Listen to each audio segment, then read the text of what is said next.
3, 2, 1. Greetings and salutations, kickers. It's Shane the main brain and Scotty the body, and we're coming to you. Not really. Okay, we'll go. Actually, it's just Shane and Scott for those who are into the brevity thing, and we want to kick out a little bit to you, the kickers. Want to tune up, tune in, turn on, turn off, and I don't know. Rock out. We're going to give you the top 10 albums of the year of our Lord 2013. Lord. It is the year of our Lord. Oh, Jesus. I want to get Hunter Thompson over here at one point. Jesus.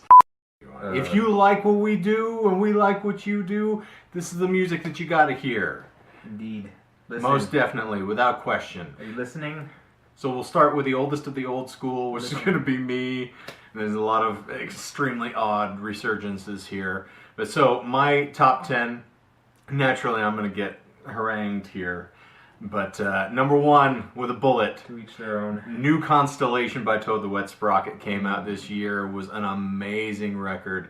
A wonderful sort of reintegration and a rise back into prominence for a band that I absolutely fell in love with. And they have taken the number 1 spot for me over a band that has slid a bit down the list, which you're going to notice here in a moment, and we can kind of start getting into a debate about whether or not that is something that we feel is reasonable or not. But following that is a record that I feel probably, if Toad had not come out this year, would have taken the number 1 spot for me. Tegan and Sarah's Heartthrob, which was absolutely phenomenal. And kind of cresting the wave of a beautiful resurgence of synth pop that's happening these days, which I'm a huge fan of. I'm big into the sort of run of synth music that's happening right now. It's kind of a nouveau retro thing. And Heartthrob was fantastic. Did you get a chance to listen to it at all? I heard the single, which I enjoyed. Yeah. And I think I perused it on Spotify a couple times. Okay. It is a phenomenal record for those of you who have not. It's one of those that from start to finish, every single track, consistent quality, amazing hooks, phenomenal harmonies, everything about it is amazing, and I cannot sing its praises loudly enough. Followed very quickly by Coheed and Cambria, The Afterman Dissension, easily their strongest work in my estimation since Good Apollo 1. It's a phenomenal record. Another one that consistent track to track, there isn't any letdown. It's total high octane from the first song all the way to the end. It crests, it valleys, everything about it is phenomenal. Followed quickly by the Civil War's self-titled album, which just phenomenal work by quite possibly the best live act out there at the moment. They blend so wonderfully with one another. The harmonies are just fantastic. The ebb and flow of their material, if you want to talk a band that understands dynamic, they're probably the best in the business right now. The new one is phenomenal. I think that one, the material, well, like Barton Hollow I really liked as well, but I feel like they got a little stronger with the songwriting on this one. It's a little more emphatic.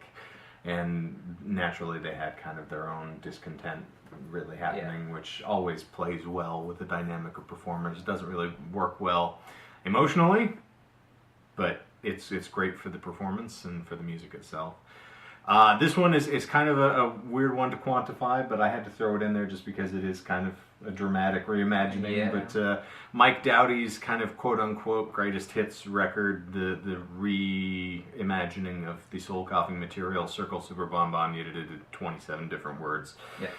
I think for a group that I really loved and a bunch of songs that mean a lot to me, it was nice to see him rise back into prominence, get that much vocal support from the fan base, to see that it has not really languished as much as we kind of assumed that it had. It's nice to see Doughty also kind of going back off of the acoustic thing a little bit and not quite so DJ heavy, though I know a lot of us enjoy kind of the irresistible bliss of it all. Yeah. But number 6 for me, City and Color, The Hurry and the Harm, which is another just bloody amazing record from Dallas, and it doesn't get much better if you're into kind of the melodic indie rock, and I am a documented sort of fan of that, and I'm on the record about it. So that, if you want to run into anything that's just a lot of really wonderful varying shades and moods and melodies, and it's kind of hard to beat.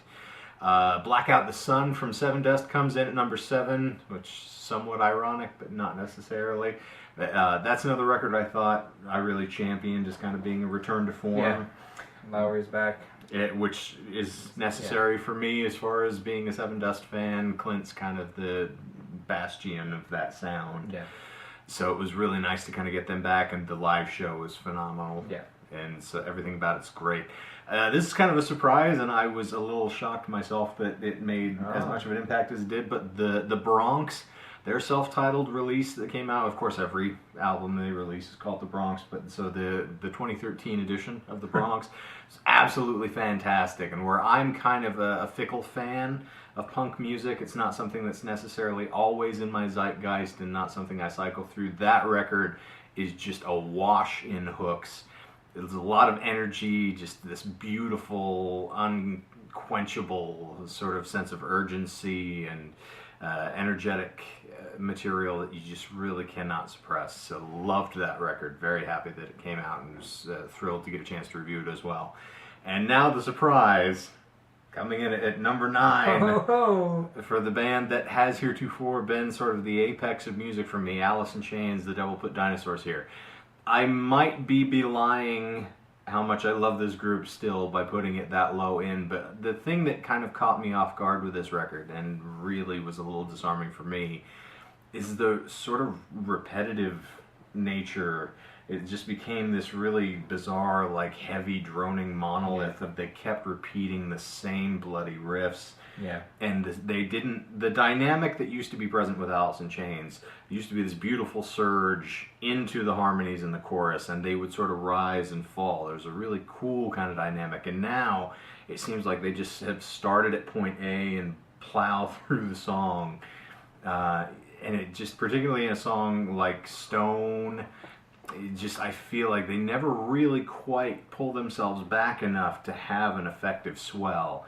And that album, even to my, my brother, who's also a big Alice in Chains fan, and I talk to him about music all the time, just kind of said, yeah, it's a little too much. It's just really oppressive. They don't ever give you any let up. It's just this perpetual kind of dun, dun, dun. And it can't be one note, particularly with a band like that, who has the skill set and has the songwriting capacity. You can get a lot better. Can you see how excruciating this is for him?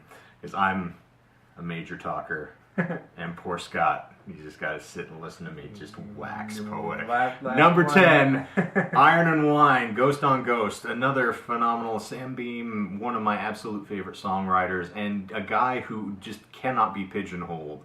As much as you would think he would be somebody who's really caught in a particular kind of context and is definitely a genre kind of player, has gotten really into sort of this bizarre like jazz infusion with his music, and kind of the Calexico influence is playing in more into his records. Saxophone's becoming a prominent instrument. He's got a lot more wind, so it becomes kind of like a cool Motown record more than the guy who just sat and played acoustic guitar all the time. So if you're into Iron and Wine, Ghost on Ghost is a definite must listen, because it's a bit of a change. It's a nice kind of a rock. A couple honorable mentions for bands that I love, but the record, not quite up consistency-wise, but something that I absolutely loved. Donkey Punch the Night, Pussifers, Maynard, always must listen, and of course the Bohemian Rhapsody covers, just an apex. Frightened Rabbit's Pedestrian Verse, I love Frightened Rabbit. I will continually sort of talk about everything that they do. And then Steve Wilson of Porcupine Tree fame, and as his producerial credits include Opeth, for those who don't know. Released a solo record of The Raven That Refused to Sing. Really phenomenal for those of you who enjoy Pink Floyd and enjoy, that type of odd, beautiful instrumentals, and a little bit of an acid trip, and just everything about it's fantastic. Odd interspersed acoustic guitar. Definitely something to check out. So that's enough out of me, since I've prattled on for an hour and 17 minutes. So, how about you, Scott? Alright, my top 10 of 2013 are mostly independent, unsigned bands that still will fucking rock your world. So number 1 is The Flips, A Harm Deep but Shining. These guys, I recently found out about just a couple months ago, and they are amazing. They have very, very much Manchester Orchestra influences. Awesome. You'll listen to the album and you'll think, whoa, this could have been something that they would have done and recorded, and their dynamics are amazing. Their just ebb and flow of all of their songs are very Manchester Orchestra-esque and Brand New-esque. They're awesome. They also come in a white or dark chocolate. Either one that you More or I'm not the number 2 is Water Bodies, The Evil We Know. This came out in November of last year, but I didn't find out about them until a few months ago. And they are absolutely amazing as well. They're heavy. They have a very aggro kind of Nirvana-esque feel to them, but also some songs are very melodic and harmonious, which is amazing. Number 3 is Low Pro, Disintegration Effects. This is kind of the re-culmination of Ultraspank, and their songs are very heavy, hard-hitting, much like Ultraspank was. And Pete Murray just goes to town and fucking wails on this album, and it is amazing. And if you want something that's gonna fucking kick some ass, this is an amazing album. Number 4 is New Vegas, More Than Mythology. These guys also I discovered, they are kind of like, the vocal singing is kind of like AFI. He has, he hits the high notes and kind of trails off, and their single More Than Mythology is my favorite song. Ever? Off of that album. And yeah, so they're for fans of like AFI, kind of hard rock, stuff like that. Nice. Number 5 is Hella Demons Meet Skeletons. Yes. Choices, and this was, it's just a shining Clint Lowry going to town. It's everything that you Classics. kind of wanted from Yeah. like the side project Yes. that didn't actually come out Yeah. with that band. It's is more of him just doing the standard melodic fare, heavy on the acoustic, and a lot of the beautiful melodic stuff. It's Yeah. wonderful. Um, Worth listening. Number 6 is Arcane Roots, the Blood and Chemistry.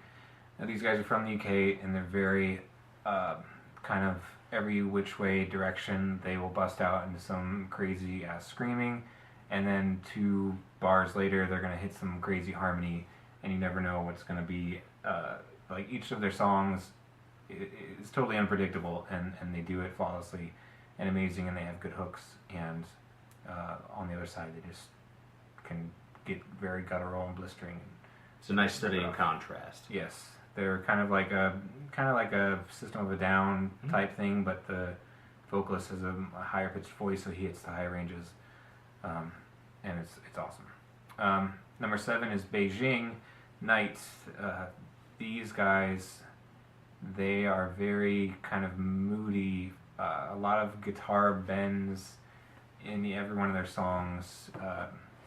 Kind of not like a Radiohead, but they're kind of more of a mood music, and they have points where their songs can reach just a ginormous sound and then come back down to just a very silent, kind of ebb and flow.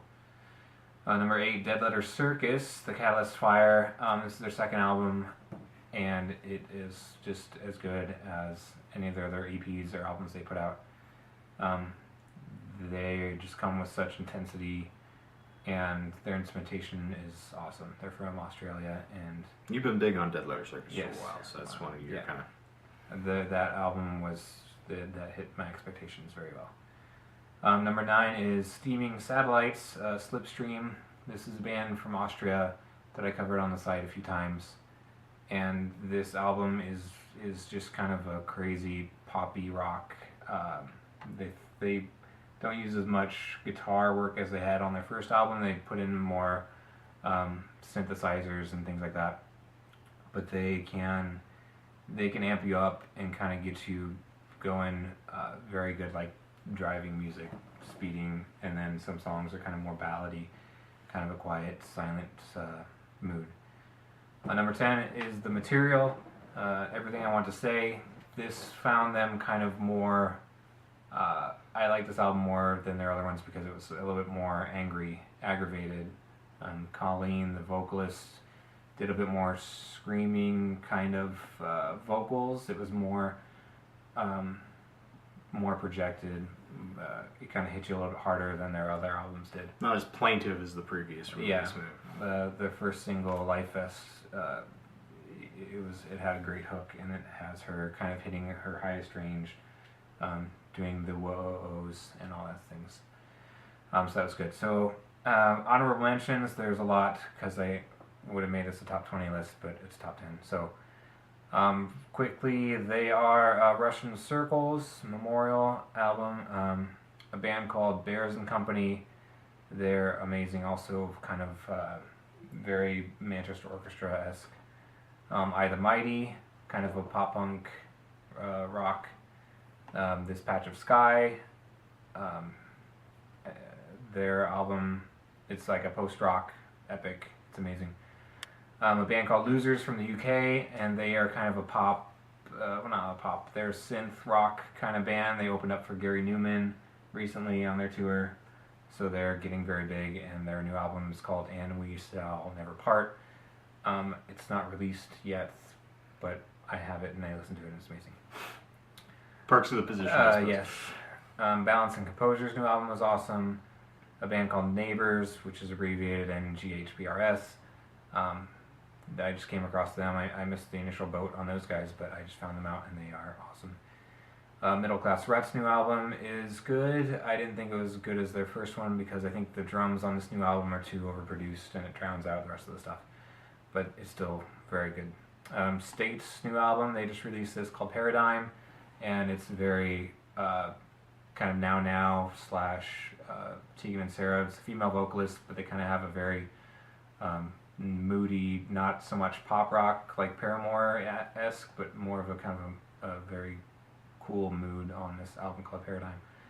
And last shout out is Moving Mountains, self-titled album they put out, which it was okay. Like, I love Moving Mountains just from their history. This album found them at a new turning point, and apparently it's supposed to be their last album before they break off on their own projects, but it was still good and still worthy of multiple listens.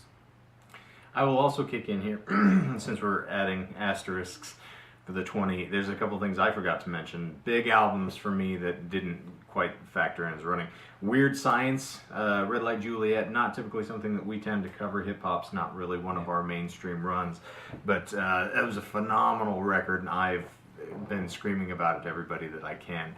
Naturally, the Davenport Cabinet with Travis as well. That was a beautiful release, but also to harken back to something for Scott that caught on the tail end of 2012 and could technically be considered 2013.